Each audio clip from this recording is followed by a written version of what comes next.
Caribbean লিগের প্রথম ম্যাচে ব্যাটে বলে ব্যর্থ সাকিব আল হাসান।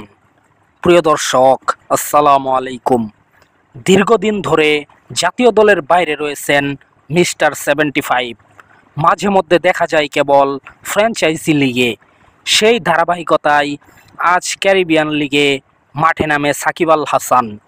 তবে ব্যাটে বলে তেমন সুবিধা করতে পারেননি বাংলাদেশি এই অলরাউন্ডার। সেন্ট কিটসের ওয়ার্নার পার্কে আগে ব্যাট করতে নেমে 17.1 ওভারে 121 রানে অল আউট হয় সাকিবের দল বারবুডা। জবাবে 15 ওভারে মাত্র 4 উইকেট হারিয়েই লক্ষ্যে পৌঁছে যায় প্যাট্রিয়টস। 6 নেমে সুবিধা করতে পারেননি সাকিবও। শুরুতে দেখে শুনে খেললেও রান তোলার চেষ্টায় সালমান খিলকে ছক্কা মারতে গিয়ে লং অফে ক্যাচ দিয়েছেন তিনি।